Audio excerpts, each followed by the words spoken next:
देश में कोरोना के हालात को देखते हुए केंद्र ने सीबीएसई बोर्ड ने जो छात्र हित में, अभिभावक हित में, शिक्षकों के हित में और राष्ट्र के हित में जो इंटरमीडिएट की परीक्षा को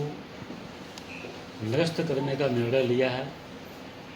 मैं उसका स्वागत करता हूं। और उत्तराखंड प्रदेश के माननीय मुख्यमंत्री जी से निर्देश लेने के पश्चात मैं आज इस बात की मैं